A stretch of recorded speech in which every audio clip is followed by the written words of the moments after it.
मौत का आंकड़ा 240 को पार कर चुका है। 3000 से ज्यादा लोग लापता हैं। मलबे में फंसे लोगों की तलाश जारी है। कैली, पेरेरा समेत कई शहरों को नुकसान हुआ है। तो कोलंबिया में 7.4 तीव्रता के भीषण भूकंप ने बड़े पैमाने पर तबाही मचाई। पश्चिमी कोलंबिया में आए इस भूकंप के बाद मौत का आंकड़ा 240 को पार कर चुका है, जबकि हजारों लोग लापता हैं। सबसे ज्यादा प्रभावित इलाकों में राहत और बचाव अभियान जारी है। रेस्क्यू टीमें इन इलाकों में जुटी हुई है और रेस्क्यू टीमों की पूरी कोशिश यह है कि मलबे के नीचे दबे लोगों को जल्द से जल्द निकाला जा सके। कैली और पेरेरा समेत कई शहरों में हालात तनावपूर्ण हैं। घरों और इमारतों को भारी नुकसान हुआ है। अस्पतालों में भी भूकंप का असर साफ तौर पर देखा जा रहा है। भूकंप के झटके राजधानी बोगोटा और पड़ोसी देशों तक महसूस किए गए हैं। तो ये तस्वीर आप सबकी टीवी स्क्रीन पर। वेनेजुएला के बाद कोलंबिया में ये भीषण भूकंप, और इस भूकंप में अब तक 240 से ज्यादा लोगों की मौत हो चुकी है, जबकि हजारों लोग ऐसे हैं जो इस मलबे में दबकर अब तक लापता हैं। दो तस्वीर आपकी टीवी स्क्रीन पर। सबसे पहले तस्वीर ये 7.4 रिएक्टर स्केल पर भूकंप की तीव्रता, जिस दिन कोलंबिया की धरती कांपी। कैसे बड़ी बड़ी इमारतें जमींदोज होती हुई आपको नजर आ रही होंगी, ताश के पत्तों की तरह बिखरती हुई आपको नजर आ रही होंगी। रेस्क्यू अभियान तेज है, दूसरी तस्वीर में आप देख सकते हैं, लेकिन इन विपरीत परिस्थितियों में रेस्क्यू करना भी अपने आप में बहुत बड़ी चुनौती, बहुत बड़ा चैलेंज होता है। लेकिन इन चुनौतियों के बीच भी रेस्क्यू ऑपरेशन जारी है। और ये दो तस्वीरें ये बताने के लिए काफी हैं कि कोलंबिया में हालात कितने ज्यादा भयंकर हैं।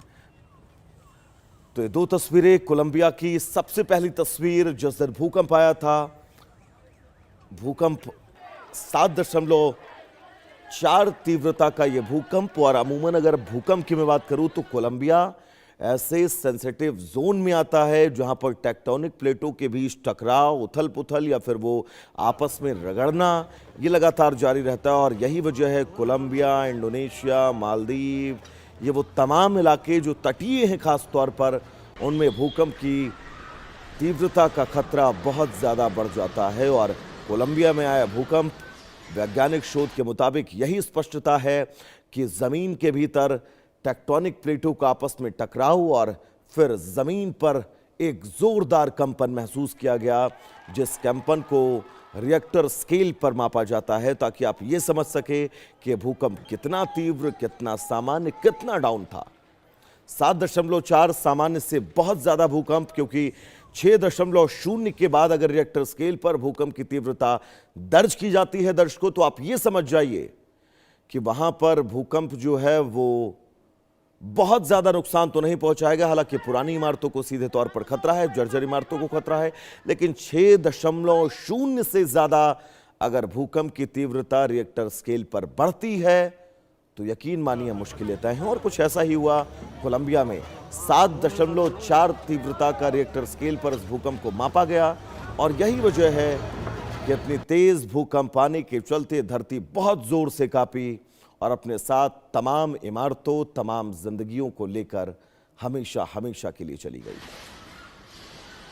तो पहली तस्वीर, और उसको अब हम फुल फ्रेम में आपको दिखा रहे हैं ताकि आप ये समझिए कि भूकंप आते ही स्थितियां कैसी हो जाती हैं, लोग कैसे पैनिक हो जाते हैं। ये एट अ टाइम उस वक्त की तस्वीरें हैं जब कोलंबिया की धरती भूकंप से कांपी थी। आप देखिए सबके चेहरे पर एक डर है, सबके चेहरे पर एक उम्मीद है, सबके चेहरे पर एक सब्र है। लेकिन इन सब के बीच हर शख्स चाहता है कि वो अपनी जिंदगी को बचा सके, क्योंकि जिंदा रहने से ज्यादा महत्वपूर्ण आपके लिए कुछ भी नहीं हो सकता है।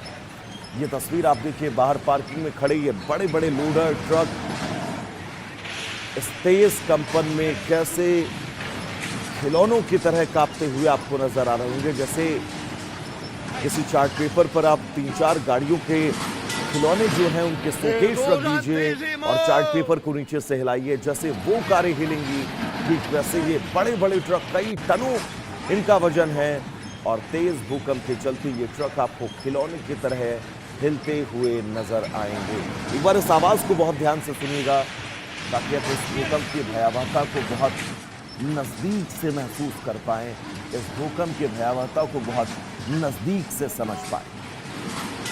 मौत का आंकड़ा 340 को कोलंबिया में पार कर चुका है, लेकिन इस आंकड़े से भी ज्यादा डरावना वो आंकड़ा है जो आंकड़ा ये कह रहा है कि तकरीबन 1,500 से 2,000 लोग अभी भी लापता हैं, जिनकी तलाश इस खंडहर में, इस जमीन पर पड़े मलबे में की जा रही है। क्योंकि 2 दिन हो चुके हैं लगभग इस भूकंप को आए हुए, और ये रेस्क्यू की तस्वीर जिसका मैं आपसे जिक्र कर रहा हूं।